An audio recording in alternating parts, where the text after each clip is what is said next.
अस्सलाम वालेकुम वरहमतुल्लाहि वबरकातुहू। दोस्तों, मेरे चैनल में खुश आमदीद।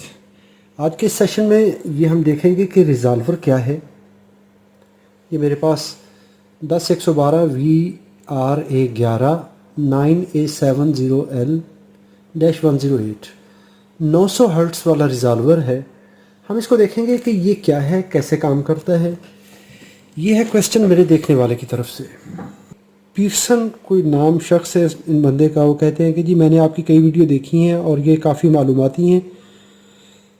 मैं चाहता हूं कि कोई आपकी ऐसी वीडियो हो जो कि रिज़ॉल्वर के बारे में बताए कि रिज़ॉल्वर की आउटपुट हाई से लो की तरफ कैसे शिफ्ट होती है, लो हाई से लो कैसे जाती है, और अगर उसमें अचानक बढ़ाव चढ़ाव आए कोई इलेक्ट्रिकल फॉल्ट की सूरत में या इलेक्ट्रिकल शॉर्टेज की सूरत में, पावर क्वालिटी में फेलियर हो, EMI का इशू हो, कि अचानक उसकी 0 से 75 डिग्री चौथाई सेकंड में, यानी 1 सेकंड के चौथे हिस्से में वो अचानक से शूट कर जाए, तो उसके लिए क्या हल है। उसकी अगर रहनुमाई हो तो बहुत शुक्रिया।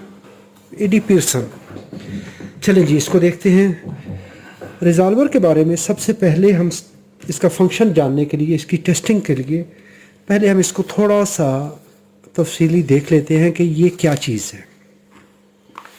जब हम बात करते हैं ट्रांसफार्मर की, ट्रांसफार्मर में हम एक प्राइमरी गिनते हैं और एक ही इसके अंदर सेकेंडरी होती है। हम कहते हैं कि इसको जो भी हम साइन देते हैं, ये सिग्नल हाई से लो, लो से हाई, इस तरह अगर ये सीधी वाइंडिंग है जो जिसको इन फेज़ वाइंडिंग कहते हैं, तो उस वक्त हमें इन फेज़ सिग्नल मिलेगा। अगर सेकेंडरी के टर्न प्राइमरी से उल्टे हो जाएं, डॉट इधर आ जाएगा और उस वक्त जो आउटपुट है वो इसके जो अप्लाइड इनपुट है इसके अपोजिट मिलेगी। आपको ये वाली आउटपुट मिलेगी। सेकंड साइड का सिग्नल हाई होगा, यानी या इस तरह आउटपुट मिलेगी या इस तरह आउटपुट मिलेगी वाइंडिंग के चेंज होने से। ये है ट्रांसफार्मर जिसके अंदर परमानेंट आपने एक वाइंडिंग ये पड़ी है, एक ये, या इस तरह है, या इसको इसने इस तरह रख दी है, उल्टी सीधी वाइंडिंग। ये हो गया ट्रांसफार्मर एक्शन। एक होता है रोटरी ट्रांसफार्मर। उसमें हम क्या कहते हैं कि ये वाइंडिंग है और इस वाइंडिंग को हम चेंज करवाते हैं। इसके चेंज होने से जो आउटपुट वोल्टेज हैं वो कम या ज़्यादा होते हैं। अगर ये वाइंडिंग इस तरह है तो ये होगी, अगर ये वाइंडिंग इस तरह हो जाएगी तो वोल्टेज आते हो जाएंगे, अगर ये वाइंडिंग इस तरह हो जाएगी तो वोल्टेज 0 के बराबर हो जाएंगे। यानी ये वो कौन सी कहानियाँ हैं। हो क्या रहा होता है कि उस वक्त ये मैग्नेटिक फील्ड यहाँ पर जो है ये इसको भी काट रहा होता है। इस कंडीशन में फुल ज़्यादा काटेगा, ज़्यादा वोल्टेज बनेगा। जैसे जैसे घुमाते जाएंगे इधर आके 0, जैसे ही इसको उल्टा करते जाएंगे फिर ये वाइंडिंग इस वाइंडिंग के पैरेलल में आ जाएगी, उस वक्त ज़्यादा वोल्टेज होंगे। ये बात होगी रोटरी ट्रांसफार्मर की कि एक वाइंडिंग आपकी सीधी है, दूसरी को आप घुमाते जा रहे हैं, उनमें जितना फ़र्क डालेंगे रोटरी ट्रांसफार्मर बनता जाएगा।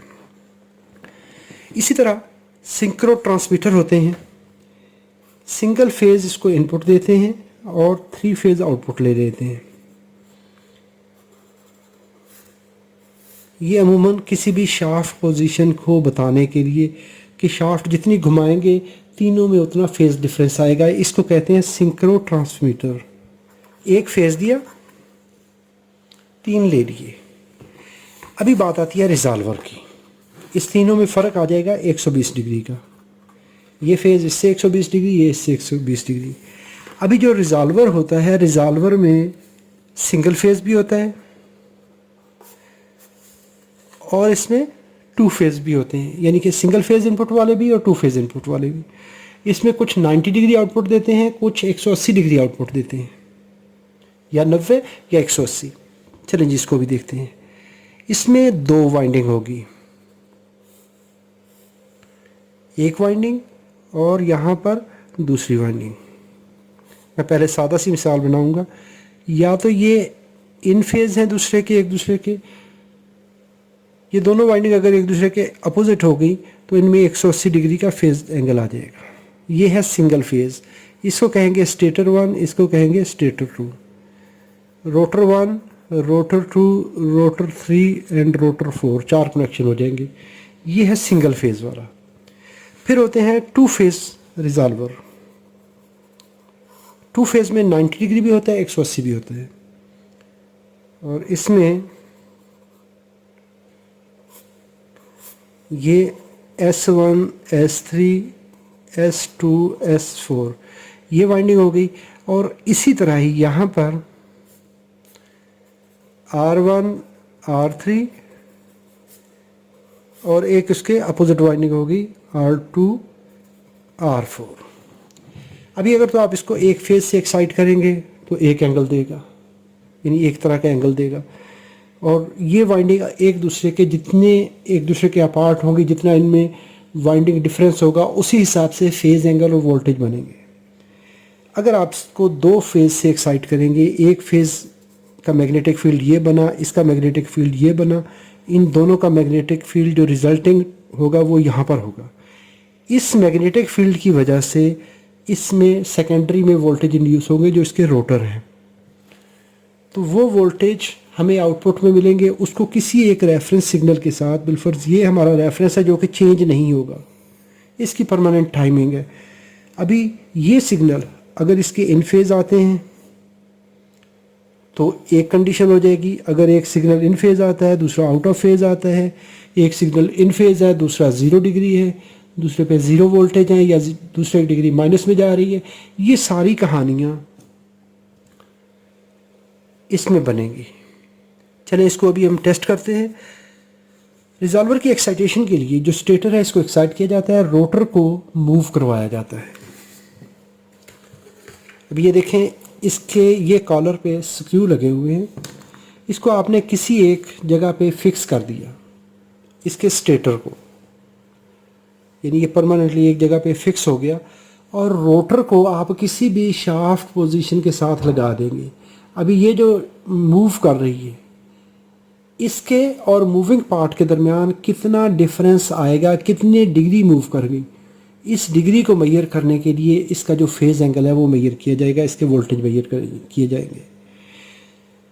स्टेटर के साथ, स्टैटिक बॉडी के साथ स्टेटर लगा दिया, मूविंग पार्ट के साथ आपने रोटर लगा दिया, तो जितना भी मूवमेंट होगी वो मेजर हो जाएगी, कैलकुलेट हो जाएगी, हमारे एंगल पोजीशन इंडिकेटर को चली जाएगी, फेज सेंसिटिव डिटेक्टर को चली जाएगी, वो मेजर करेगा हमारा कंट्रोलर और वो बता देगा जी इतना डिफरेंस आ चुका है। यहाँ पर मैं शाफ्ट पोजीशन को मॉनिटर करने के लिए ये मैं एक पेपर टेप लगा देता हूँ ताकि हमें पता रहे। यहाँ पे जो सॉलिड कलर हैं ये मैंने इस तरह बना दिए, तो ये आप अपने जो अगर आपके पास रिजॉल्वर है उस हिसाब से आप कलर कोड देखेंगे कि उस रिजॉल्वर में स्टेटर कौन सा है, S1 S3 कौन सा है, S2 S4 कौन सा है, R1 R3 कौन सा है और R2 R4 कौन सा है। ये आप अपने रिजॉल्वर की प्रोडक्ट डाटा शीट देखेंगे और वहाँ से उस हिसाब से आप उसको मॉनिटर करेंगे। अभी मैं चूँकि इसको टेस्ट करने लगा हूँ, मैं फ़िज़िकली इसको इस्तेमाल नहीं कर रहा, तो इसके लिए मैं एक सिग्नल अप्लाई करूँगा। उसका तरीकाकार ये होता है कि आप एक सिग्नल अप्लाई करेंगे यहाँ पर और बाकी इसकी जो इस सिग्नल की वाइंडिंग है इसको तो आपने रिटर्न देना ही है, इसी 900 हर्ट्ज़ का जो मैं यहाँ से सिग्नल जनरेटर से दे रहा हूँ। और इसके लिए प्योर साइन वेव यूज़ की जाती है किसी डिस्टॉर्शन के बगैर। 11.8 वोल्ट या 26 वोल्ट उसको कहा जाता है, तो वो अप्लाई किए जाते हैं। ये मैंने एक सिग्नल दे दिया। अभी दूसरी वाइंडिंग को किसी भी एरर से बचाने के लिए इन दोनों को ग्राउंड कर दिया जाता है। ये जो हमारा पहले का रिटर्न है उसके साथ मिला के इसको इस वाइंडिंग को न्यूट्रल कर दिया जाता है। अभी ये हमने एक्साइटेशन दे दी। ऑसिलोस्कोप को 1x प्रॉप पे रखते हुए हम क्या करेंगे, जो चैनल ए है उसका हाई सिग्नल हम रेड वाइट पे दे देंगे और जो ब्लैक है जो रिटर्न है ब्लैक वाइट पे दे देंगे। ये एक सिग्नल कनेक्ट हो गया। चैनल बी को हम ब्लू वाइट पे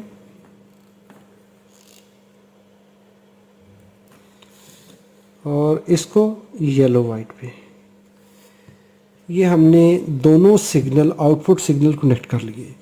जब इसके सिग्नल देखे जाते हैं तो उनको देखा जाता है इस रेफरेंस के साथ। अगर आपके पास 4 चैनल स्कोप हो तो एक चैनल आप यहाँ पे कनेक्ट कर देंगे, उस वक्त आपको इनकी आउटपुट्स का पता चलता जाएगा।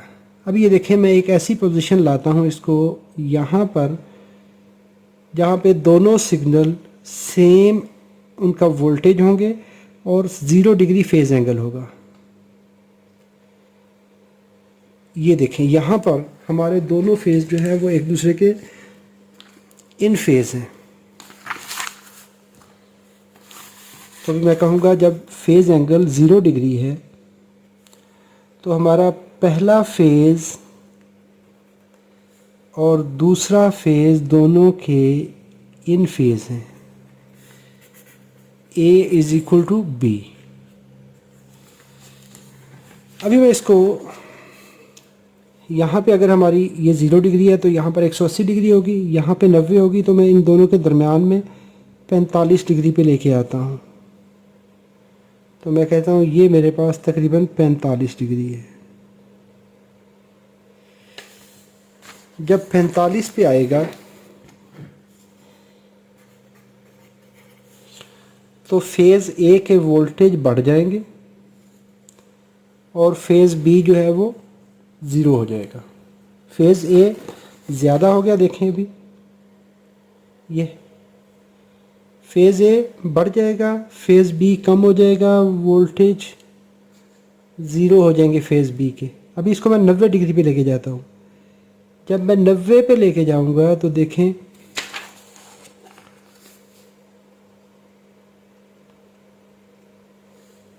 दोनों के वोल्टेज बराबर हो जाएंगे, लेकिन फेज़ एंगल एक दूसरे के 180 डिग्री का फ़र्क आ जाएगा। 90 डिग्री पे ये है हमारा फेज़ ए और फेज़ बी इसके अपोजिट हो गया। ठीक है जी, ए और बी जो है वो एक दूसरे के 180 डिग्री आउट ऑफ फेज़ हो जाएंगे, वोल्टेज बराबर हो गए। इसको मज़ीद मैं क्लॉकवाइज मूव करा के 135 डिग्री पे लेके जाता हूँ। 135 पे जब जाएगा तो फेज़ बी के वोल्टेज बढ़ जाएंगे, फेज़ बी के वोल्टेज हमारे बढ़ गए और फेज़ ए जो है वो 0 हो जाएगा, फेज़ बी फुल हो जाएगा। यहाँ पे फेज़ ए फुल था, फेज़ बी 0 था। अभी इसको मूव करा के 180 डिग्री पे लेके जाते हैं। 180 डिग्री पे फिर वही कहानी आ गई जो हमारी पहले वाली थी। 0 डिग्री और 180 डिग्री पे ये दोनों आउटपुट इसकी इन फेज हो जाएंगी इस तरह, और इससे आगे फिर ये उसी तरह 225 डिग्री पे, 270 डिग्री पे, यहाँ पर ये 305 डिग्री हो गई और ये 360 या 0 डिग्री। यानी इस तरीके से इसकी आउटपुट पूरे साइकिल के अंदर चेंज होती रहेगी। और इसमें देखें तो कोई डिस्टॉर्शन नहीं है, किसी में कोई सिग्नल कटा फटा नहीं आ रहा, कोई कम ज़्यादा नहीं हो रहा, बिल्कुल स्मूथ सुकून से ये सिग्नल चेंज हो रहा है। तो इन वोल्टेज को और इसके फेज़ को मॉनिटर करते हुए हर डिग्री पे प्रोसेसर को पता चलता जाएगा कि जी इस वक्त कौन सी पोजीशन है। इसको आप ऐसा करें, चैनल ए को 10x पे कर दें, चैनल बी को 10x पे कर दें और डिस्प्ले वाला बटन प्रेस कर दें, यहाँ पर XY में चले जाएं। ऑसिलोस्कोप को जब XY मोड में करेंगे तो ये देखें बार पोजीशन आ गई है।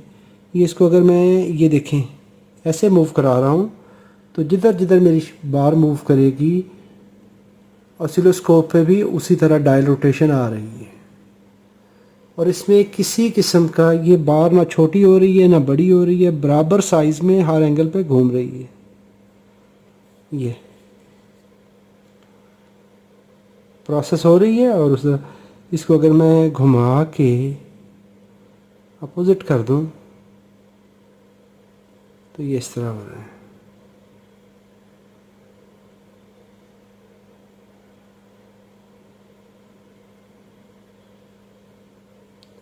ये है तरीकाकार एक अच्छे रिज़ॉल्वर का। इसकी बार इसी तरह मूव करेगी, बिल्कुल प्रिसाइज, और इसमें किसी किस्म का सिग्नल डिस्टॉर्टेड नहीं होगा, सिग्नल में कटाव नहीं होगा। अगर इसको आप ऑसिलोस्कोप मोड में ये करेंगे तो ये देखें सिग्नल इसी तरह बढ़ेंगे और कम ज़्यादा होंगे। अभी मैं एक ख़राब रिज़ॉल्वर लगाता हूँ। उसी तरह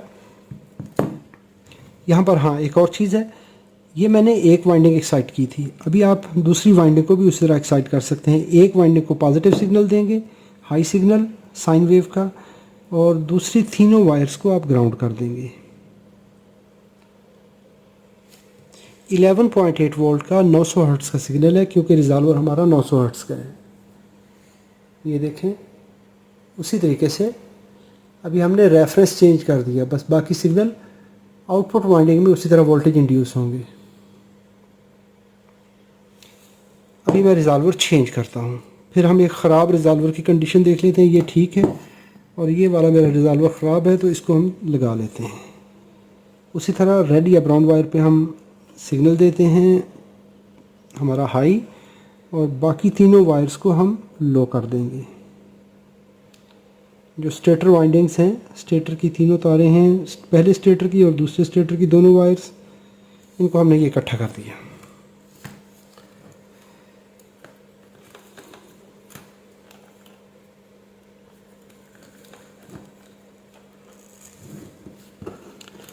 अभी मैं ये इसको लगाता हूँ रेड वाइट हाई और ब्लैक वाइट पहले चैनल की लो, दूसरे चैनल की हाई जो है वो मैं लगाऊंगा ब्लू वाइट पे, और दूसरे चैनल की लो जो है वो लगाऊंगा येलो वाइट पे। कनेक्शन हो गए। अभी देखिए इस रिज़ॉल्वर को, ये देखिए इसका सिग्नल अभी डिस्टॉर्टेड है, इसकी साइन जो है वो इस तरह कट रही है।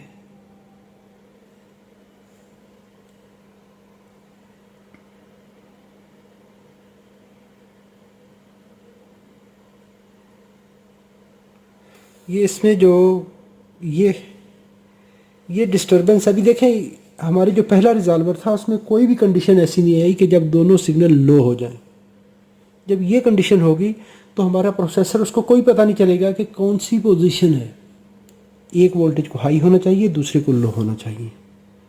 ये देखिए अभी ये पोजीशन जो है, इसमें रिज़ॉल्वर को सही वोल्टेज देने चाहिए, तो ये वोल्टेज सही नहीं दे रहा। यहाँ पर ये इस तरह हो रहे हैं। ये कंडीशन, इसका एक प्रॉब्लम ये है क्योंकि ये बहुत सेंसिटिव होते हैं, लॉन्ग लाइफ होते हैं, इनके इस जगह पर ये दो स्क्रू हैं, इसको खोल लें। इसके पीछे बहुत सादा से सॉफ्ट से मेटालिक ब्रश होते हैं, स्लिप रिंग होते हैं। उसको आप कॉन्टैक्ट क्लीनर हल्का सा स्प्रे कर दें, कभी ब्रश से साफ़ नहीं करना, स्प्रे कर दीजिए। हो सकता है कोई हफ्ता 10 दिन महीना चल जाए, 6 महीने भी चल जाएगा, लेकिन ख़राब है, ख़राब होगा और फिर से ख़राब होगा। एक दफ़ा रिप्लेस करेंगे तो हो सकता है 20 साल चल जाएगा, क्योंकि ये बनावट में इंतहाई प्रिसाइज होते हैं। महंगे तो हैं लेकिन इनका जो इनकोडिंग का काम है वो इंतहाई एक्सीलेंट है। तो जो मैंने बताया कि इसको खोल के साफ़ किया जा सकता है, यानी स्प्रे कर सकते हैं, खोलना बिल्कुल नहीं है। इसका कवर हटाएं, हटा के वहाँ पे मेटालिक रिंग हैं, ब्रश हैं, स्लिप रिंग है, तो मे भी वो काम कर जाए। कॉन्टैक्ट क्लीनर अच्छी क्वालिटी का हल्का सा स्प्रे करें, घुमा दें उसको। कभी कभी वो कुछ दिन आपके चला जाएगा, लेकिन जहाँ पे आपके हैवी मशीनरी होगी तो वहाँ पे ये परमानेंट सोल्यूशन नहीं है। वहाँ पे आपको इसको रिप्लेस करना ही बेहतर होता है, क्योंकि बार बार आप किसी मशीनरी को खोल नहीं सकते। तो जो हैवी मशीन्स होती हैं वहाँ पे आपको इस तरह का सिग्नल डिस्टर्ब करेगा। ये एक कंडीशन हो गई। अभी इसी को मैं मूव कराता हूँ XY में। उसी तरह डिस्प्ले में जाएंगे, डिस्प्ले में जाके XY पोजीशन ले लें। पहले जो था हमारी बार बिल्कुल रोटेट कर रही थी इस रिजॉल्वर में, ठीक वाले में। और इसमें देखेंगे तो ये एक बादल सा बन गया, यहाँ पे रिंग बन गया। यहाँ पे जब ये मूव करता है तो भी सिग्नल अच्छा नहीं देता। फिर ये देखें तो सर्कल में आ रहा है, एक इंडक्टर की शक्ल शो कर रहा है। किसी जगह पे ये है लेकिन सिग्नल डिस्टॉर्टेड आ रहा है। ये वाली पोजीशन इस रिजॉल्वर की ठीक नहीं है, जिसकी वजह से मैंने इसको असेंबली से निकाला, मशीन से निकाला, क्योंकि ये प्रॉपर मशीन की पोजीशन को ट्रांसमिट नहीं कर रहा था। तो हमारे माइक्रो कंट्रोलर को, हमारे कंप्यूटर को पता नहीं चल रहा है कि जी रिजॉल्वर का एंगल कौन सा है, मशीन इस वक्त किस एंगल पे है। वो जिधर गई है मशीन उधर ही आकर के खड़ी हो गई है कि लैब अभी मुझे चलाओगे तो फिर, क्योंकि प्रोसेसर को पता चलेगा मशीन की तरह तो आगे काम करेगी। तो ये इस तरीके से हम रिजॉल्वर को टेस्ट कर सकते हैं। इसको आप ऑसिलोस्कोप से भी टेस्ट कर सकते हैं। इसके अलावा जो इसका बेहतरीन टेस्ट टूल होता है नॉर्थ अटलांटिक का NA8810 API उसको कहते हैं, एंगल पोजीशन इंडिकेटर। वो एक यूनिक किस्म का टेस्टर है। उसमें आपको इसकी डिग्री 0.001 में, यानी 1 डिग्री को भी उसने 1000 हिस्सों में डिवाइड कर दिया। 360.001। तो 001 जब होगा तो इतनी एक्यूरेसी होगी, आप इसको प्रिसाइजली एडजस्ट करेंगे। एग्जैक्ट पोजीशनिंग जब होगी तो मशीन ना तो ओवरशूट करेगी ना वो पहले रुकेगी, क्योंकि इसको जब अलाइन किया जाता है, इसको कॉलर को लूज़ करके इसको एडजस्ट किया जाता है, इसकी स्टेटर और रोटर की शाफ्ट पोजीशन को चेंज किया जाता है, तो वहाँ पे दोनों में एक ख़ास एंगल है, वहाँ पे कंट्रोल है। उसमें फिर कोई बैकलैश नहीं आएगा मशीन में। जो हमारी सर्वो ड्राइव है वो उससे आगे नहीं चलेगी या उससे पहले नहीं रोकेगी। आपने जब प्रिसाइज लोकेशन देनी होती है तो वहाँ पे इसका एंगल ठीक होना चाहिए और इसको प्रॉपरली, इसका एम्पलीट्यूड, इसका फेज़ एंगल, इसकी डिग्री सारी ठीक होनी चाहिए। ये ख़राब रिजॉल्वर की निशानी है। ये देखिए, वीडियो अच्छी लगी है तो लाइक कीजिए, कोई सवाल हो तो कमेंट में लिखिए। अपना और अपने प्यारों का बहुत सारा ख्याल रखिए। अल्लाह रब्बुल इज़्ज़त आप सबको सलामत रखे, अपनी हिफाजत में रखे। अस्सलामु अलैकुम व रहमतुल्लाहि व बरकातहू।